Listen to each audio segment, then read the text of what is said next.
Hey, how is everybody? Lou from RV Habit. I finally got myself a 12-volt refrigerator cooler for the Jeep and for RVing. It's in the Jeep right now, but I'm going to go over all the features, and at the end I'll tell you what I think about it. So I usually don't show any unboxing of anything I'm going to film or anything. I think that's usually worthless, but I think it's important for an item like this. It's a bigger item. It is usually going to take a beating during shipping. And I want to see how it's packaged, show you how it's packaged, and make sure there's no damage in it, and make sure it's packaged so there's no damage in it by the time you get it. So if you can look, I don't know if the camera's picking up, the box is beat up. I mean, it looks like it's got water stains on it, the corners are crushed, so it took a beating during shipping. And it comes with these two cloth, like nylon straps to hold the box together, and you can lift it up by those straps also, because looking at this box, it looks like you can just lift it off, like, you know, when you buy something really heavy and you can just lift the top off. So I'm going to take these two black straps off and we'll see how it's packaged.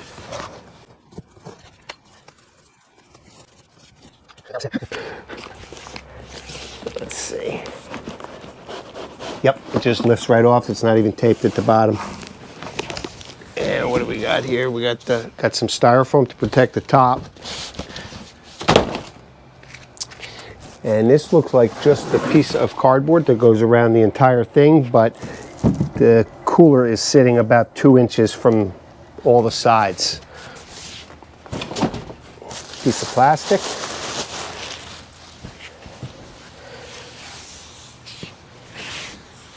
And there doesn't look to be any damage on the outside. And this whole bottom is styrofoam. It's sitting in styrofoam.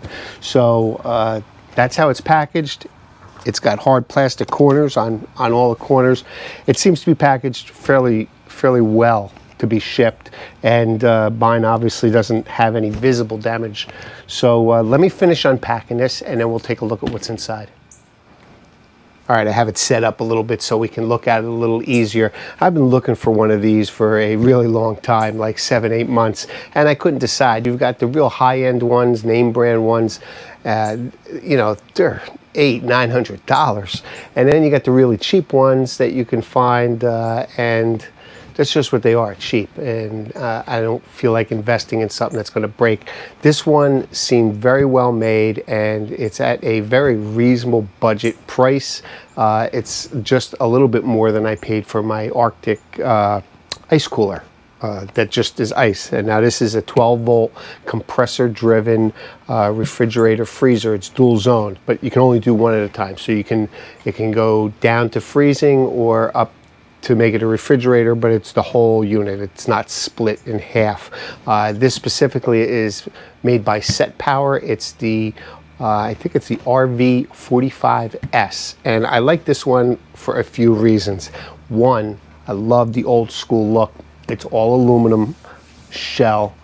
It does have a polycarbonate top, and I love the old school metal latches, nothing to break. And I also like the handles. Now these handles are metal, but they have a spring in them that lets them spring back. One thing that annoys me on my other cooler is that when you're driving, the handles are like on a rope and the handle bangs back and forth. These hold tight, and they're bolted into the side. Now let's open it up and see what's inside. So it comes with, I'm going to assume this is my power cords.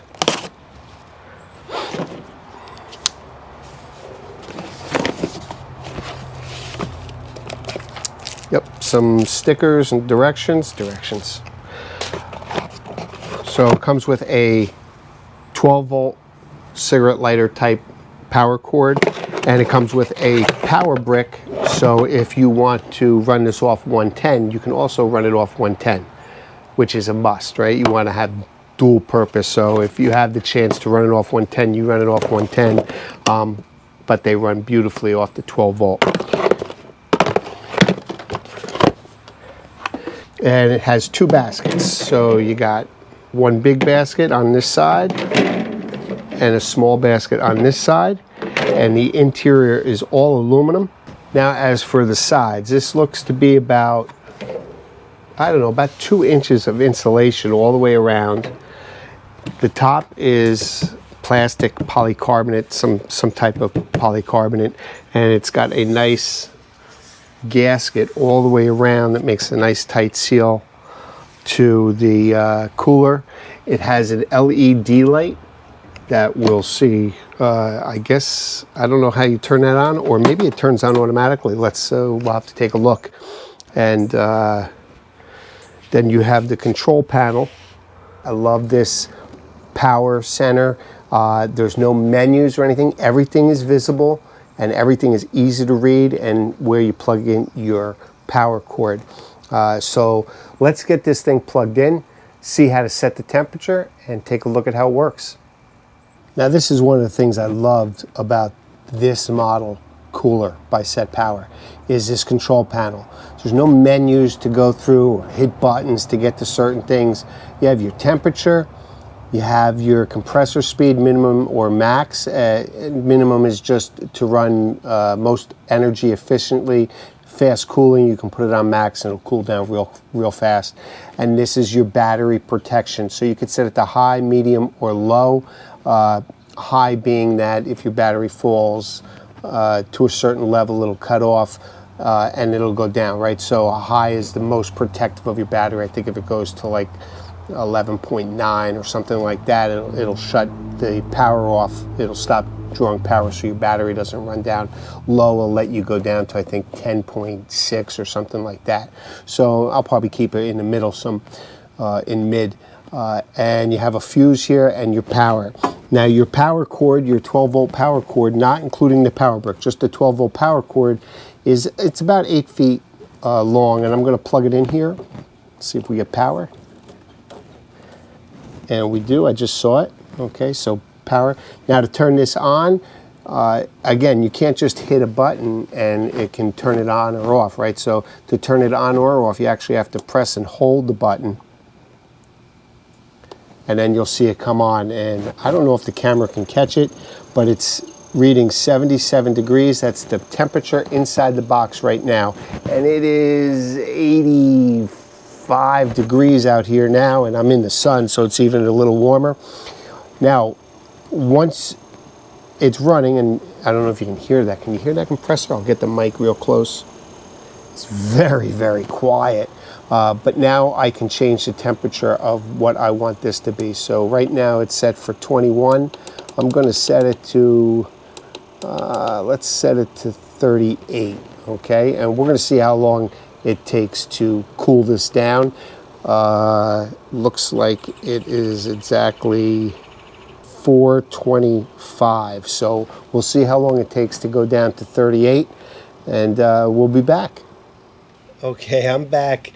I waited 45 minutes to check on it, and it was already at 38. So I don't really know exactly how long, but within 45 minutes, it's already 38 and holding the temperature, and the compressor's not on, so it's working. So I'm going to use this for a couple weeks, run it through its paces, and we'll finish the video when I'm done, and I'll give you my likes if I find any dislikes. And I'm going to do an article, of course, on my website. But let me use it for a few weeks, and when we pick the video back up, we'll see how it's working. So it's been a few weeks, and I've got to use it in the RV and in the Jeep, and overall I'm really, really happy with my decision. And a few reasons why. One, I love the metal construction, and I love the metal clasps on the side. It keeps the lid nice and secure. I also like the width of it, right? So the width is just wide enough where I can grab it by myself. I don't need any help. I don't need wheels. You don't have to stretch your arms out too far. Plus it fits in the Jeep perfectly without taking the back seat out. I can actually push the back seat forward and it fits in the Jeep perfectly. And the controls are easily readable by the end. So overall, I'm happy. Two pet peeves of mine that I wish I could change is the power cord down here. The power cord only goes in one way, and if you look at it, it faces towards the front. I would prefer if I could turn this around and it would face towards the back. Again, it's a minor inconvenience, but it's not a deal breaker. The other thing that I think they could improve on is the power brick. So this is a power brick, allows you to plug it into 120 volt into your household current, and you plug the cigarette light adapter into this, and this will convert this into 12 volt to run the refrigerator. I wish they could make this incorporated somehow in here so I didn't have the brick itself. I could just switch cords and run it to a 120 volt. Other than those two things, overall, I love this thing. And the LED light, there's an LED light inside, that comes on automatically. So when I open the lid, the LED light goes on, and when I close the lid, the LED light goes off. As for the temperature, it has had no trouble at all keeping the proper temperature. And I've had this beating down in the sun. I think I took a temperature on the lid. It was like 120 degrees, but it went up to like 130 at some points in the day. And it had no problem at all keeping the temperature. Plus you can buy, SetPower has an accessory where you can buy a cover for this, an insulated cover, and it'll help keep it cool if it's going to be out in the direct sunlight all day.